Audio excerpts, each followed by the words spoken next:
അവരാദ്യം മത്സര ഓട്ടമൊക്കെ നിർത്തട്ടെ. ഒരു മത്സര ഓട്ടം നിർത്തണം. പിന്നെ ഈ കുട്ടികളുടെ കൺസെഷൻ വർദ്ധിപ്പിച്ചിട്ട് ഈ നാട്ടിലൊരു വഴക്കുണ്ടാക്കാൻ അവരും കുട്ടികളായിട്ട് ചർച്ച നടത്തിയാണ്. ട്രാൻസ്പോർട്ട് സെക്രട്ടറി, സ്പെഷ്യൽ സെക്രട്ടറി ചർച്ചകൾ നടത്തി. ആ ചർച്ചയിൽ കുട്ടികളൊരു സമവായത്തിന് തയ്യാറായില്ല. അപ്പോൾ അവരെ കൺസെഷൻ വർദ്ധിപ്പിച്ചിട്ട് അതൊന്നും ഒരു കാര്യമുള്ള കാര്യമല്ല. അതൊക്കെ നിങ്ങൾക്കറിഞ്ഞോ, ഇവരെ നിന്നൊക്കെ 5 രൂപ വെച്ചൊക്കെ വാങ്ങിക്കുന്നുണ്ട്, കൊടുക്കുന്നുമുണ്ട്.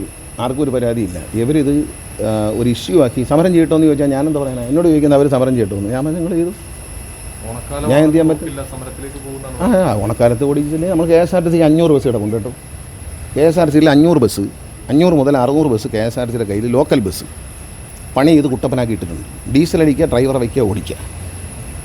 ആ സമരം ചെയ്തോട്ടെ. സമരം ചെയ്യുകയാണെങ്കിൽ ഈ KSRTC വണ്ടി മൊത്തം ഈ റോഡിലിറങ്ങും. KSRTCക്ക് ഇപ്പോൾ വാങ്ങിയ വണ്ടി കൂടാതെ ഇപ്പോൾ 1200 വണ്ടിയാണ് ഞങ്ങൾക്ക് എല്ലാ ദിവസവും ശരാശരി വർക്ക്ഷോപ്പിൽ കിടന്നിരുന്നത്, ഇടിച്ചും വർക്ക്ഷോപ്പിലുമായിട്ട്.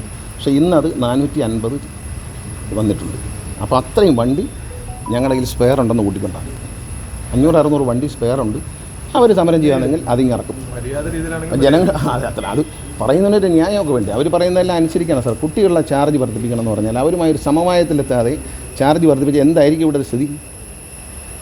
എന്തിനാണ് ആവശ്യമില്ലാത്ത ആളുകളെ സമരത്തിലേക്ക് തള്ളിവിട്ട് പ്രശ്നം ഉണ്ടാക്കുന്നത്? ഒരു രാജ്യത്ത് അരാജകത്വം സൃഷ്ടിക്കാൻ നമ്മൾ നിൽക്കണം. കുട്ടികളുടെ പ്രശ്നമൊന്നുമല്ല, അതിൽ കുട്ടികളുടെ പ്രശ്നമൊന്നുമില്ല. ഈ കൺസെഷൻ ആപ്പിൽ വരും. ഈ ആഴ്ച ഞങ്ങളൊരു ആപ്പ് റിലീസ് ചെയ്യുന്നുണ്ട്. അതായത് മോട്ടോർ വെഹിക്കിൾ ഡിപ്പാർട്ട്മെൻറ്റിൻ്റെ ഒരു ആപ്പിലൂടെ കുട്ടികൾ അപേക്ഷിക്കണം. അപേക്ഷിച്ച് കഴിയുമ്പോൾ അവർക്ക് അതുവഴി പാസ് ഇഷ്യൂ ചെയ്യും. അല്ലാതെ പാസ്സില്ലാതെ കുട്ടികൾ കയറുന്നത് തെറ്റാണ്. അങ്ങനെ കുട്ടികളാണെന്ന് സ്റ്റുഡൻ്റാണെന്ന് പറഞ്ഞ് 45 വയസ്സുള്ള ആളും കയറി പോവുകയാണ്. അത് പറ്റില്ല. അപ്പോൾ അതുകൊണ്ട് കൺസെഷൻ കാർഡ് RTOമാർ അനുവദിക്കും. തൃശ്ശൂർ കളക്ടർ പറഞ്ഞു എന്ന് ഇപ്പോൾ അവരെന്നോട് പറഞ്ഞു, പഴയ പോലെ അങ്ങ് പോയാൽ മതി, പാസ്സൊന്നും വേണ്ട. ഞാൻ പറഞ്ഞു അത് കളക്ടറല്ലല്ലോ തീരുമാനിക്കുന്നത്, ഗവൺമെൻറ്റാണ് തീരുമാനിക്കുന്നത്. അതുകൊണ്ട് അത് അക്കാര്യത്തിൽ ഒരു അക്കൗണ്ടബിലിറ്റി ഉണ്ടാക്കും. അപ്പോൾ പാസ്സുള്ളവരെ അവർ കൊണ്ടുപോയാൽ മതി. കുട്ടികൾക്ക് പാസ്സുണ്ടല്ലോ, അവർ കൊണ്ടുപോട്ടെ. ഈ തൃശ്ശൂരിലെ മറ്റൊരു വിഷയം നോക്കുകയാണെങ്കിൽ വോട്ട് വിവാദവുമായി ബന്ധപ്പെട്ട വോട്ടർ പട്ടിക വിഷയവുമായി ബന്ധപ്പെട്ട് ഒരുപാട് ഇരട്ട വോട്ട് വിവാദങ്ങളൊക്കെ ഉണ്ടായിരുന്നു കഴിഞ്ഞ ദിവസം. അപ്പോൾ നമുക്കെതിരെ എന്തെങ്കിലും പറയുക, അതിനെക്കുറിച്ച് ഞാനൊന്നും പറയുന്നില്ല. അതിപ്പോൾ ഞാനത് ചക്കെന്ന് പറയുമ്പോൾ കൊക്കെന്ന് പറയുന്നത് ശരിയല്ലല്ലോ, അത് പറയുന്നില്ല. പക്ഷേ ഈ ഇലക്ഷൻ കമ്മീഷൻ ഇത് ശ്രദ്ധിക്കേണ്ടതാണ്.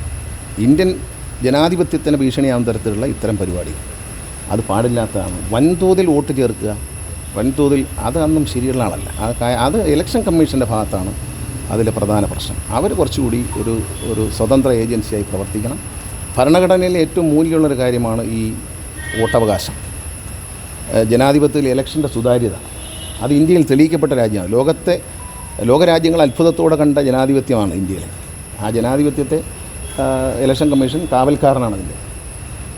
അദ്ദേഹത്തിന് അവിടെ ആ ഓഫീസിൽ നിന്നൊരു വീഴ്ച വരാൻ പാടില്ല. വന്നത് തെറ്റ് തന്നെയാണ്.